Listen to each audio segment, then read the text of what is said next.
I have to say that Gary Padmore and I go back a very long time.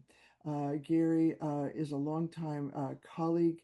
He has served on grant panels here at our conference, and we've had so many wonderful interactions with Gary. And so, anyway, this today's presentation has been supported with funding from the New York Community Trust as part of the Ensemble Forward program.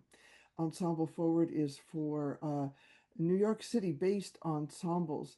However, we are happy to engage people nationwide with these webinars that have been part of uh, what we have received funding for. And so, anyway, I would like to just say that Gary is here with his community engagement hat. And I think that he's probably one of the best uh, authorities that we could have brought on board for today's discussion. I'm going to put his bio in the chat if you haven't had a chance to see it. And let's see, it's what we're going to be doing is Gary will be presenting. He has some slides to share and some ways of engaging people that will be great. And we're going to go. This will be recorded, or this is being recorded now, and then after. Uh, there will be one screen, and then we will have your. Oh, thank you, Julia. You put uh, Gary's uh, uh, Gary's bio in the chat, and so anyway, okay, it is 1:06. We generally start at around this time. So I'm waiting for people to come in. So anyway, Gary, thank you so much for being with us today. He's the director of education and community engagement at the New York Philharmonic.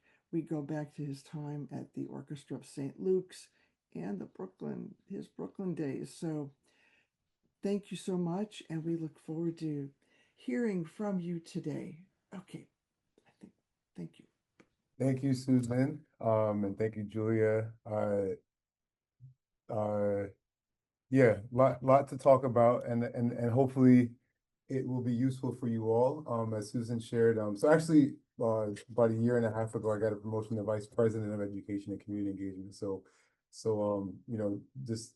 Yeah, thank you. So my full-time gig is of course working with the New York Philharmonic. I also teach part-time at the New School, which see there's a student from Manus here. So shout out to the Manus folks here on the screen.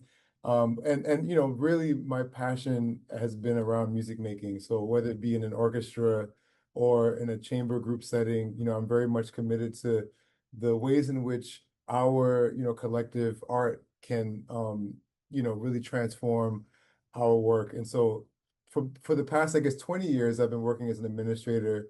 Prior to that, and also overlapping with that time frame, I was a trumpet player. Don't judge me on that. And spend a lot of time, playing around New York and teaching. And I worked as a teaching artist, which of course many of you all know is a question in help to support this in schools and communities, across where our communities are in the country. And so that's sort of who I am. But instead of me sort of talking at you, I felt like it was important for me to invite you into the conversation. And so as Susan alluded to, I do have a presentation that'll be on Menti, and you'll see in a quick second what that looks like. But I do invite you, whether or not you're on screen, to be involved in the sort of questions that I pose. And if you have questions for me at any point, please feel free to stop me. And so I will share my screen, and we'll go from there. You all can see this, right? No? Okay, great. Perfect.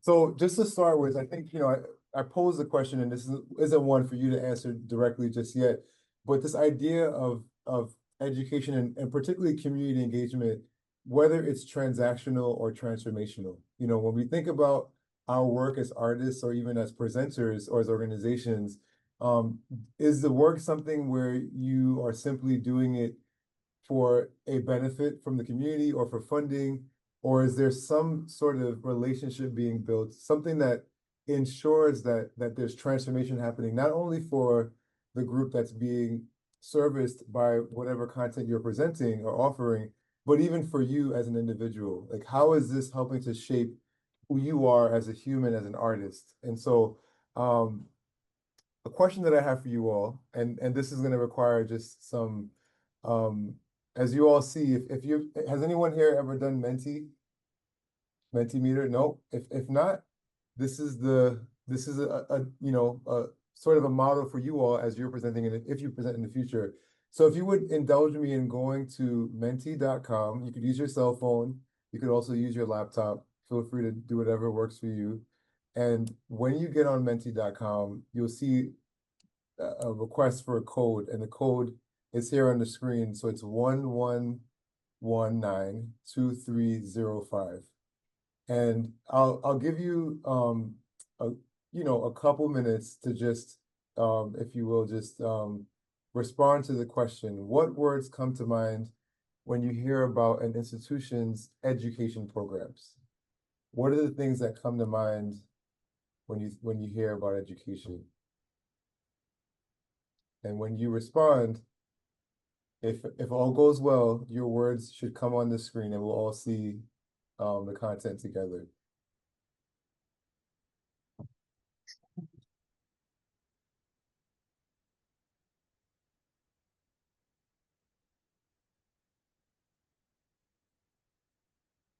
So I see students, community outreach,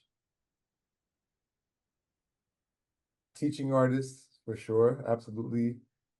Community impact. Impact is a big thing. Outreach is, and so as you know, like the words that are most popular come out. So students, outreach. Um, I saw innovation, which I thought was, I see that here. Innovation is an interesting point, which I think we should get into as well. Oh, interesting. Someone wrote the word superficial. Just curious, the person who wrote superficial, can you comment on that if you wouldn't mind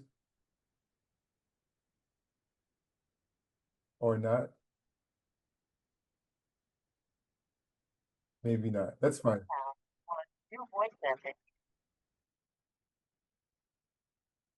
Did you want to comment? No? Okay, that's fine. More of the same. Transactional, inspiring, free, collaborative. So there's sort of a juxtaposition, as you all can see, in the words that's coming up here. I see a lot of, like partnership, community, students. So we're talking primarily about young people, which makes sense. Um, but also, what I'm also seeing here is, transactional. I see, the word superficial come up. More of the same. Um, I think to some extent, our work should be the things that that are most prominent, like, but also inspiring. They should be inspiring.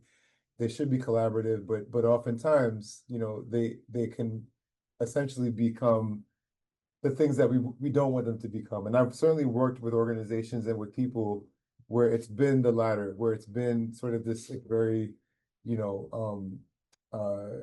basic, type of experience, both for the artist, but also for the community. So we'll move along. I will, and these slides can be available to you all if you want to take a look at these later on. But I really appreciate your comment. The last thing I will just call out is non-innovative, and that I think that's an important thing to kind of dig into as well. Okay, next question. Thinking of how do you define community? So this should still be on your screen. It just moves to the next slide. So how do you define community? So we know what education looks like, but how do you define community?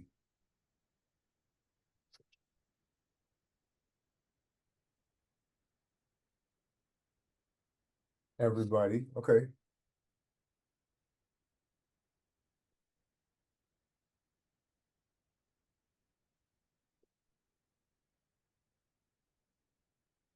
Like-minded. That's interesting. People that come together around a common goal. People with shared interest, engagement, like-minded people. People brought together by shared location, experience, or circumstance. A web of relationships. I like this idea of a web. Values. And I'm assuming here that when we say values, it's sort of shared values. Um,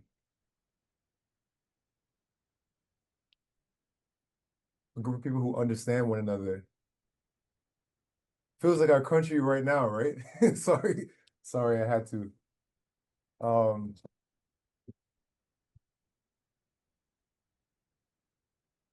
Combining strengths. Really interesting. I like that. A group of people who supports you, helps you grow, and which can add value.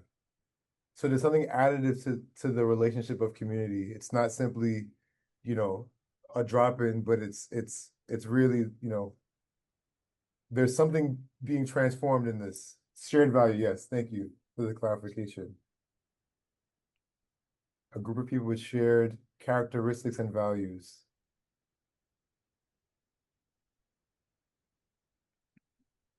I find some these comments are quite interesting, and I hope that you all are able to kind of see the responses yourself on the screen. Okay, last question I have for you all. Thank you for this, and you can keep adding to it as well, but we'll move on to the next slide. Um, Sorry, I'm moving my screen. So what might be different about your work now? So fact in the context of community engagement, in the context of education, what's different about your work as a presenter, as a, that's happening in the world considering what's happening? Censorship. Wow. That's a whole other conversation, which I appreciate, you bringing into this. That's an important one for sure. We are, especially as it relates to who's in the community, as well as what funding opportunities you might be available to, because of how you might frame your content or your work or the purpose behind your work. Financial insecurities on all fronts. Need to keep working despite the challenges. Yes, the urgency I can sense as well. Focus on well-being. Oh my gosh, self-care is so critical at this moment, and really always. But yes, doubling down on our community work. That's good. You're able to do more in that space. So there's new spaces for creativity,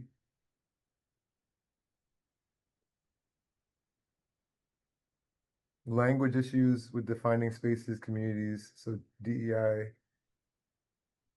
from tradition to transformation. I'm assuming this person is talking about um yeah, I'd be curious to hear what this person. I don't want to put words in their mouth, but tradition to transformation. I'm assuming it's like from moving from status quo to an actual like evolution of thought, of ideas, which is great. Yeah, I think that one thing that we're experiencing is aging audience and a declining number in the audience. And so, Mm. how do we still honor the tradition, but also to expand the audience? How do we take our form and expand its definition and try to understand younger generations and what appeals to them about the art form, which is going to result in transformation? It's absolutely right. I appreciate. Thank you for coming off mute, Randy, and sharing that. It's and I know this is not about orchestras, but certainly applicable here for me as well, being at the New York Phil because a lot of I mean, we're the oldest orchestra in the country, right? Third oldest in the world. And speaking of tradition, we're steeped in tradition, but also have a strong desire to figure out how to, redefine what that could look like. What's the next generation of our work? And so, especially for new ensembles or even older ensembles, like what is the new course that you want to create given the evolution of our worlds, of our society. So this is great. I like what someone shared about listening more being an important part and, considering what's happening. I think this is all really great. And so I want to just pause here for 1 second, just to kind of go back to everything we just did is essentially, how I operate in my work. This is, these questions, this is, I try not to start with, too much talking. I want to listen. I want to be a part of the community. So what you all did is essentially what I would do, with any partners that I have is understanding how they define their community, how they understand, what their priorities might be, and then how can we co-create. There were a couple comments in the previous a couple of slides ago that talked about having sort of shared values and kind of having some similarities. I think that's obviously an important distinction, but I think there's also like this idea. I like what someone shared about a web because even if there's some a demographic that may be somewhat homogenous, there's also a rich diversity that may exist in a community as well. So how do you also kind of create spaces where people may not agree, but still might coexist in a community? I think that's something that really isn't happening enough in this country. I think we all might be in agreement of that. And so how do we create a space using the arts as a space where even differing opinions may come together to sort of, kind of be in a space to respect, to still share ideas, etc. So, um, in terms of my kind of approach, I talked about like this idea of who I am, what my philosophy, or sort of like what my approach to the work is. There are a couple of things or a couple framings that I think exist in the field. And of course, this is not an exhaustive list, but I wanted to just share some sort of framework of how people might kind of use these various models. The first, of course, is shared and distributed leadership. So when we think about leadership, who kind of in your space as a presenter, as a especially as a small ensemble, perhaps, how is leadership determined? Both within your institution, but also outside the organization when you are working with other people. And so, in this case, the framing of this is essentially finding very clear ways of defining where leadership lies, how it is defined, and who may be responsible for that. And so that's one framing. The other sort of looking idea is the depth. I'll skip lateral participation because that's an area that I'll dig more deeply into. Depth and breadth of work. So the depth and breadth, and also evaluation as a practice of evolving work. It's sort of this idea when you are creating your work, what is the framework that you are using to determine the success of that work? So how do you dig deep into the work? How do you describe the sort of scope, the scale of your work? Oftentimes, and Susan mentioned this uh, earlier on in terms of my sort of work as a panelist at CMA, and I've also been a panelist, at the city, state, federal level as well. But oftentimes when I look at applications from folks, you know, there's there really isn't clarity around their determination of success, and especially as it relates to education. Oftentimes it's simply number of people, and it's or number of services, but sometimes the sort of qualitative work is missing in that description as well. So I offer that to you as sort of a sort of if it's not a part of your thinking or your framing of your own work, especially as it relates to grant making, or even as you're describing the work to others outside of the work, I think I would just encourage you to kind of spend some time thinking about what that evaluation process may look like for you. Someone mentioned early on about innovation being a part of education. So, and which I agree with wholeheartedly. So, how does experimentation show up in your work? I think, you know, I would say now more than ever should be a time where we are comfortable taking risks as organizations, as artists. I mean, it's sort of indicative in who we are as music makers. And so, but oftentimes, as folks shared, it's status quo. It's like what are the things that sort of, that we've done well, and how do we continue doing that until it doesn't work anymore? And I would posit that it's actually important for you to always, to some extent, implement some element of experimentation. What are the things that you might do as an educator, as a presenter, as an artist that you might not have thought about doing before? I think what's exciting for me with kids is they are eager to hear and experience new, fresh things.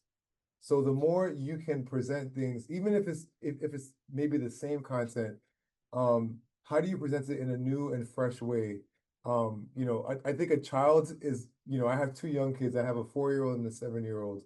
And what I'm learning personally and professionally is that, kids are the most honest people that I could ever imagine in my life. Like they'll tell you if your outfit doesn't work, if you're, whatever it is. And so I would say in terms of your art making, invite them into the experimentation process because it'll, from my experience, it'll also inform what you do for adults as well, what you might do on the main stage.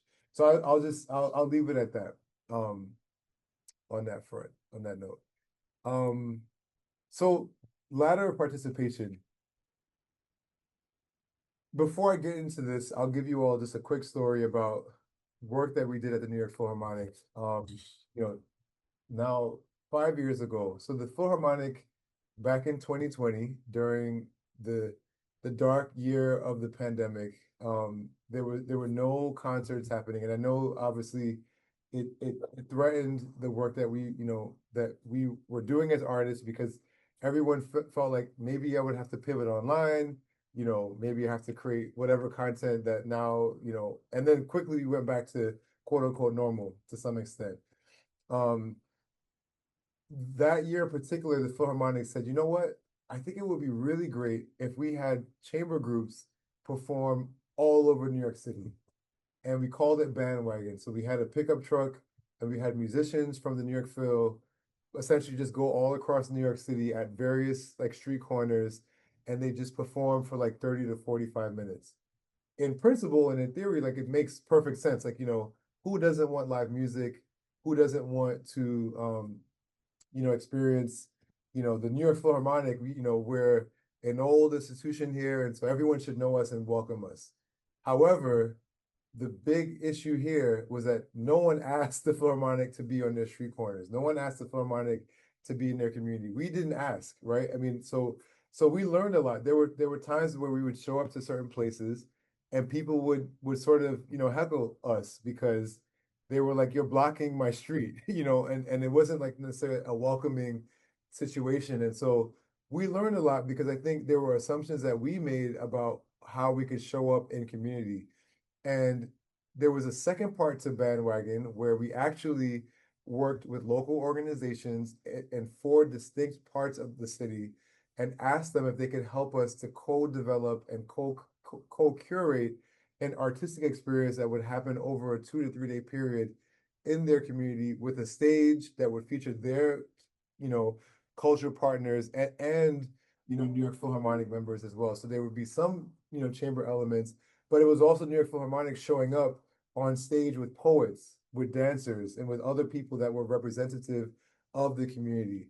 And so that brought me and it brings me to this ladder that you see here, which is our ladder, which is the ladder of participation. And so this is a framework that was actually created by a woman. I can't remember her first name, but her last name is Arnstein. And I believe she worked for HUD back in the late 60s, perhaps early 70s. And it was really a framework that was used to help them understand how to work more, closely with communities. But I feel like this is work that's directly applicable to our work in the arts as well. So, and this is not, just for clarification, this is not a graduation. Like you don't move from, hopefully, from manipulation to citizen control. These are just various stages. So if you look at the very bottom rung of the ladder, you see manipulation and therapy. And how does that show up in the sort of art making spaces? Oftentimes we say to folks, hey, if you listen to this chamber group, it'll change your life. you need us because we are amazing and you want us. And to me, it's like a very poor selling point because it doesn't necessarily talk holistically about the experience, and also it doesn't ask them if they actually want to engage with this art in the first place. So I would say a lot of times in education, we sort of sit, unfortunately, in manipulation and therapy. And I would say also that this sits heavily in assumptions about community. You know, oftentimes when we look at the work that we present or create in community, it's with the assumption that nothing else exists in that community. And this is essentially, you know, you saying that, you know, you are the saving grace, you are coming in, providing all that you need, and you will be better because we are here. And you know, and mind you, you're probably just doing one or two concerts, or maybe three at best, or five at best. But somehow you're saving this community by what you do. The sort of middle rungs that you see, you know, sort of is around placation, consultation, and informing. So it's sort of the discussions that we may have with stakeholders, um, but it's still a one-sided interaction. It's you informing, it's you perhaps pulling pictures from the community. It's you saying, we're going to show up here for 3 weeks and we're going to be, we're going to do this, this, and this. And we hope that your folks show up, and then you might feel successful because again, you're based on you may base it on numbers like the 50 to 75 people showed up, so that's an indication of your success. But again, was there a relationship? Was there a true partnership that was being built? So my sort of philosophy and thinking is we want to live as a community more in the sort of partnership, delegated power, and citizen control. So if I were to show up in the community, number one, who am I where are the partners that exist? What's happening in the community? How might I help support the existing work in a way that lifts them up as well as, amplifies the work that I'm trying to do as a person that's coming into to a new space? What is my commitment to that community? What are the questions that they may have for me, and what questions do I have for them? How do I listen more? Which is exactly what one of you mentioned, earlier on, is how do I employ more listening skills as I'm going into spaces? And also, how do I share responsibilities? So I may get funding from CMA to do a great project, in New Mexico, um, but perhaps I might be able to leverage a partner that's already there in this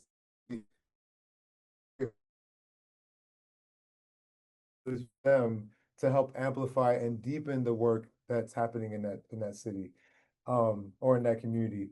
And citizen control, it's not like I don't see it as a destination per se, like, we want to all get there. It's more just, is there ever a space where you might be able to use and leverage your content in a way that a community can help reshape or sort of, redefine. So for example, I gave you the example of what we did with Bandwagon, and the second iteration of that was essentially the community that's saying, okay, we know you all have a stage, we know the Philharmonic certainly has a platform, we know that it's during the pandemic and it's a tough time for everyone. Can you pay our artists? Can you help with marketing? Like, we can identify artists, we can help share some costs, but we would love for the Philharmonic to do X, Y, and Z. So what is it, where is the position where, maybe you are in a privileged enough position or not, but you can sort of share responsibilities where this organization can essentially leverage what you do to help amplify their work and their community impact as well.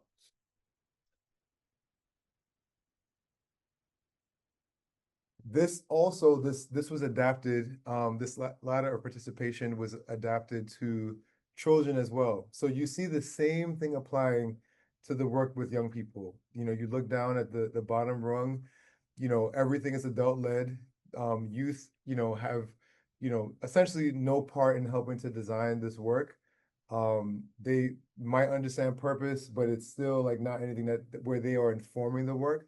And I would say, again, of course, depending on the age, we're not talking about 2 and 3 year olds, of course, but even then, maybe you're responding to what they might need in those cases.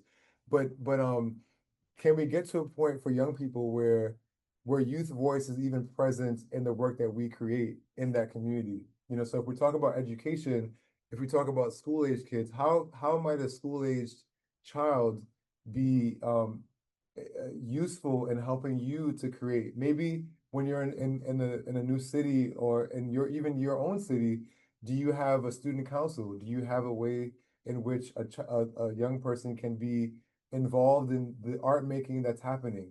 You know, can a student be a artist with you in your work to some extent? So there are definitely ways of bringing a young person in, but I think the intention is, I think, the most important part. I'll just quickly call out a quote. This I pulled this from this last slide from an article that I read back in 2017 called "Diversity is a White Word," and the author wrote, "Just because we exist in a space doesn't mean that we've had autonomy in the process by which the existence has occurred." So thinking about the people that you work with, you know, do they have agency in helping to inform the type of content that they actually want to see in their community? Otherwise, you know, if our work isn't that, then we run the risk of it simply being manipulation and therapy, in my opinion. And the same applies for young people. Children are undoubtedly the most photographed and the least listened to members of our society. So how many times do we see a picture of a child on a New York Phil ad or whatever case may be, but how many of them are actually informing and making suggestions about how they want to both show up but also experience this work in their community? So I have a couple more slides here, and then I want to be able to kind of get into some more questions with you all. So we talk a lot about equity, and this is something that I wanted to just call out because it's obviously being called out on a large scale at the moment, and I just want to sort of offer my sort of position on what I think equity can look like in this space, because I do believe that even if our work is simply us providing content in the community, that equity has to be embedded in that work. It's not simply us presenting a concert, it's us finding ways to be transformative in this work. And so equity lives in that space as well. So I believe equity is active, that it's not a passive process. It's very intentional, as I shared earlier around the ladder of participation. It will require us as leaders, as art makers, as presenters, to step aside to allow folks to also have their voices heard in these spaces. It may not feel good, especially when we are in a position of power. It may require that we relinquish some of our power to ensure that others have the ability to be, more seen and more, and heard in their own space, And lastly, it puts the right people in the decision-making process. It doesn't remove us as art makers, as educators, as creators from the decision-making, but it adds essential voices to ensure that we're not simply creating a platitude, that it's not something that's temporary, but it's truly something that feels long lasting, authentic, and truly impactful, both for the community and for the organization. Once again, moving away from transaction to transformation. So there's some guiding questions that I want to just offer you all as you are moving in spaces with community. What is some amazing work that's happening that you could use your platform to celebrate, highlight? It may be something that you're looking to explore. Maybe there's you may have a festival that you're a part of or that you're presenting, and you can highlight other members of your community that might not be conventional to that space, but now is an important part. It's important for you to do. An example here for us, and I say this only with good examples, of course, of what we do, but clearly, I just want to be clear. I make plenty of mistakes. The Philharmonic, we're not perfect in our work at all, right? So I just want to make that clear. But the Philharmonic we have a concert in the park series that we've done for many years. This past year, we thought would actually be helpful to be able to have our partner organizations from all over the city featured in the park's concert. So we had at various parts of the park, we would, people were walking in. We had young people welcoming them, by playing chamber music and other forms of art, as folks were coming into the park. So just an example of that. What is the state of your ensembles or your institution's partnerships? How would you define your partnership? What's the health if you had to measure, your health on the scale of 1 to 5, like what's the, how would you define it? Are you the only one defining it? Is the partner also kind of weighing in to see, that they have the ability to define it as well? Um, and also, what are communities and what are relationships that you want to build within your communities? Um, we talked about some of the things that are changing in our society, the censorship issues, the funding questions, but what are the urgent needs that you have? What are the topics that you want to explore that really maybe at that point, perhaps only your ensemble can do, that you can engage with as a group? And then what are the next steps in bringing that work to fruition? Um, a question came up before you all joined this chat about funding and fundraising. And I'll just share, like from the Philharmonic side, of course, we sit in a place of privilege, but I will say that, we've been more strategic about looking more closely at our government agencies. So this idea of, in New York, we have New York State Council on the Arts. So who's your state, council, your city council? And obviously things may or may not be complicated for you all as it relates to NEA funding, but that certainly, has been a discussion point for many, artists, in New York. So I think it's certainly an area of focus for us as well. So I would definitely encourage you to think about that, and I can certainly help provide more context around that work for us as well. I would also say that from my experience, there are definitely foundations that are very keen on looking to support education specifically.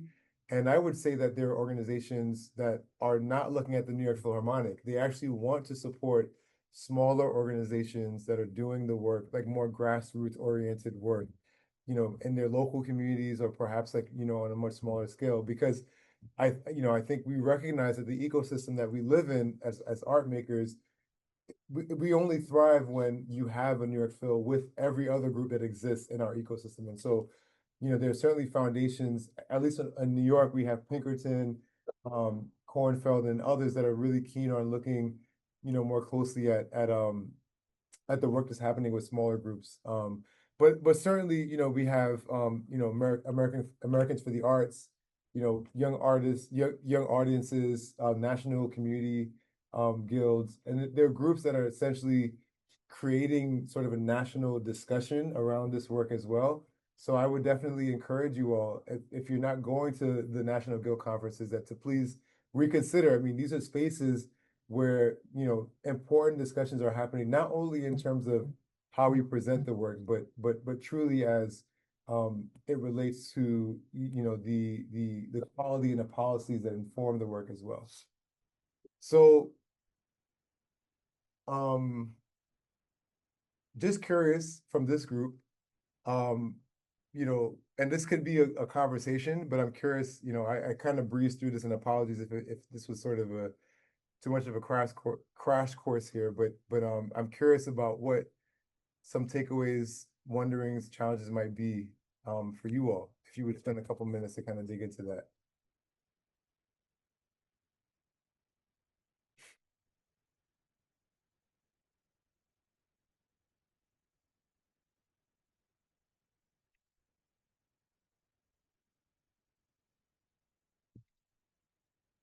Or not.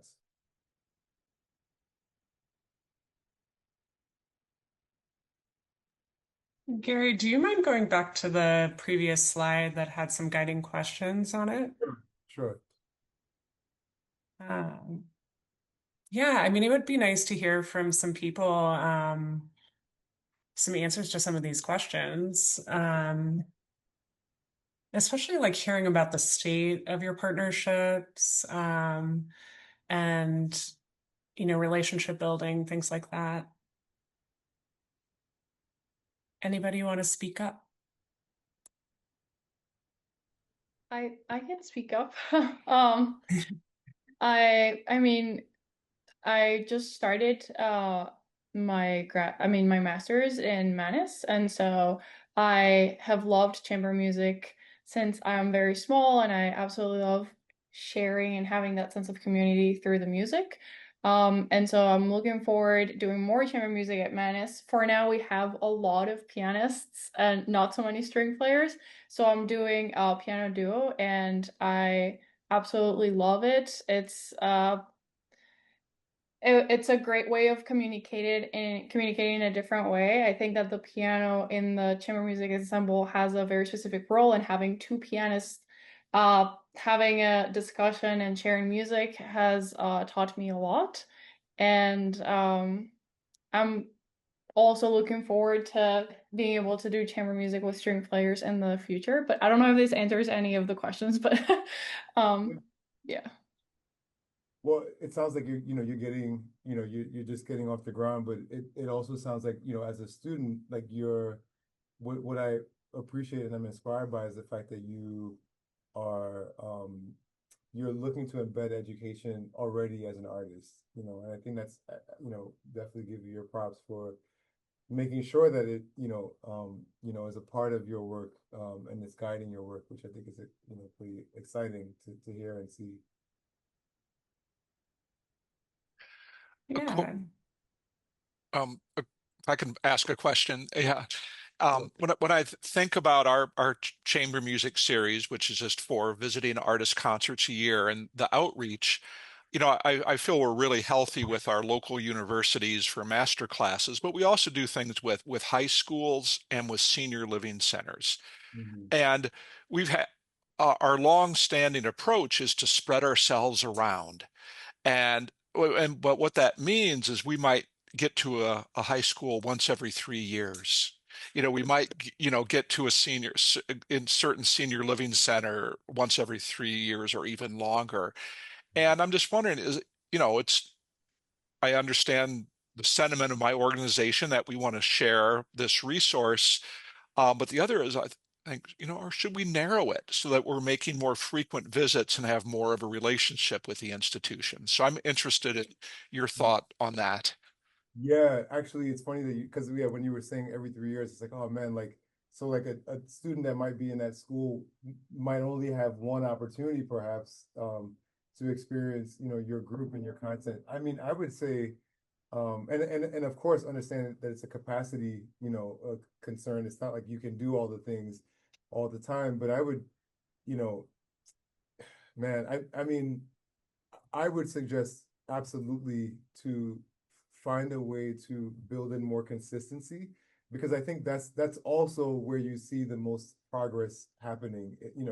I think depending on the nature of your work, obviously working in the senior living space, the one-offs may suffice because it's a space where there is this kind of like, more of a transient perhaps like population.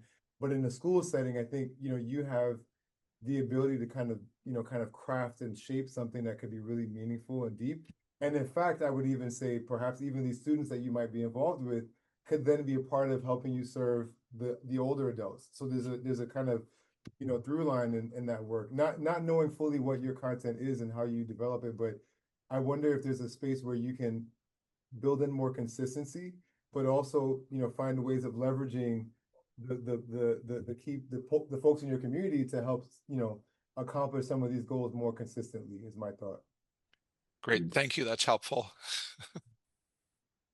Gary, do you mind stopping screen sharing so we can see everybody's beautiful faces Yeah.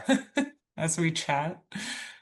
I really liked that question, Mark, because that is something where, you see a lot of organizations doing the throwing spaghetti at the wall. I'm not saying that's what you're doing, but a lot of organizations, like we're doing outreach but like by narrowing focus and all of those things. It's really, really lovely. I know, Patricia, we were chatting on the phone the other day, and that you have a really extensive outreach program. It'd be nice to hear from you. We do. We have. Can you hear me? Okay. Yep. Yeah. We do. We have a lot of relationships with different kinds of partners. We have obviously lots of schools, many schools from elementary to high school. We have relationships with senior centers as well. We have relationships with low-income housing facilities.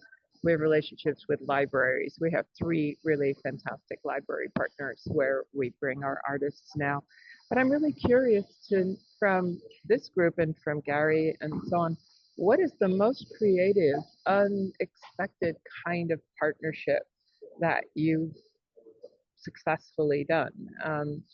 Because a part of our mission is our mission statement starts with our deep belief that the arts strengthen communities. So, what are the different ways that the arts strengthen communities? And what are some of the ways that you have found that are really creative and unusual? We all go to schools and we all go to senior facilities, but there's so many opportunities. Yeah, yeah.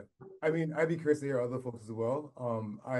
I'll just quickly share an example from my side, which it actually took years to build this, but a year and a half ago, the Philharmonic created a citywide youth orchestra. So obviously, again, like we're talking about, who we are as an institution, but it allowed for us to work with over 20. We had 100 students from 20 different organizations across New York City, representing all 5 boroughs, at multiple levels. Like you had kids that were, Juilliard bound, you had kids that, still had tape on their cello, but it was to me the most magical experience you could imagine, because these are kids all from New York City from various walks of life that were coming together over a 3 to 4 month period and working towards a goal. So at the end of it, Gustavo Dudamel actually came and conducted that program. So like they had like a shared vision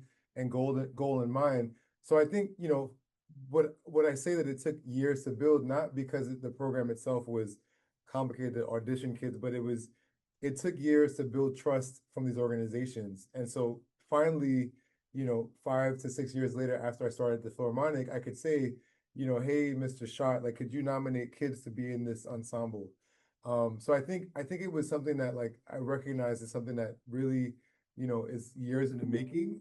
But it allowed for us, and when I say us, it's not the Philharmonic, it's like the community was able to benefit from that. And so as a result of that, one of the partners actually was able to get new funding. They had a New York Times feature on that one organization.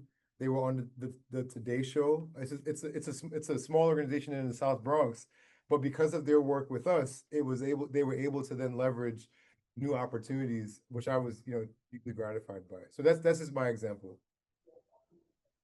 Thank you. That's very cool. Anybody else have a very unusual partnership that they want to share? I'm curious about, partnership with the New York subways or a partnership with an institution that has nothing to do with the arts.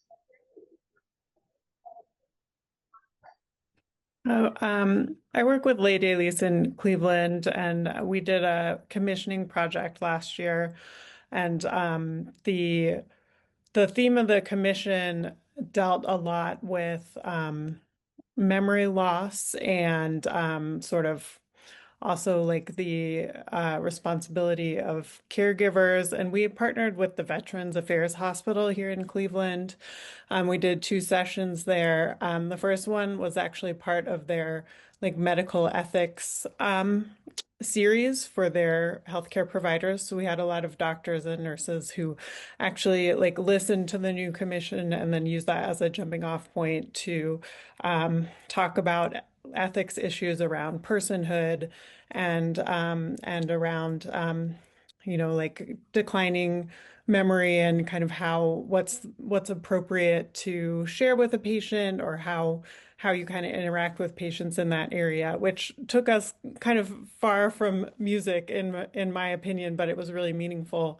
And then we also did a session for um, dementia and other memory care patients and their caregivers. And the caregivers were allowed to share a lot about their day-to-day experiences. And it was really meaningful. Everyone really loved it. And actually, the artists said that it was one of the most meaningful things that they had ever been involved with because they got to hear so much about how they had really directly touched these people. Great. Anyone else? I realize that you know, I work here, so you probably don't want to be hearing from me. But there was a project that I just absolutely loved when I worked at Tucson Symphony, and it was called the Young Composers Project. And so it was a small group of students, but they would hire a composer in residence, typically somebody local, who would teach the students, and they would have the opportunity to have their piece performed, recorded by the Tucson Symphony members doing chamber music. And that was a really nice connection because it also, these pieces were played at the schools when there was outreach concerts, things like that. So I really loved that because typically composers are not like front of mind when we think about outreach. And it's just an interesting side. And the most unusual partnerships sometimes yield the best results. I worked in public radio and we partnered with a local like gardening, urban gardening group, and it turned into this huge partnership. And so you just never know. I mean, like Gary was mentioning, you know, maybe working with like Park Pride or something like that to play in parks. So I think it's just you know, it's like never be scared to ask to like just grabbing the coffees too. So exploring the relationships. But I know we only have a few minutes left. So are there any other questions for Gary? Julia, was that a program that was with John Deeg and Ted Whitford? Just curious, when young composers, who was facilitating that program? I was there in 2018 through 2020. And the woman's name I cannot remember right this second. Yeah, because we have Yeah. a young composers program here as well, so I was curious about who the person was. But anyway, sorry. Yeah. Yeah, it's also built-in commissions for your if you have ensembles coming to perform, or I mean it's nice. It's nice. Yeah. Oh. Harry, any last parting words?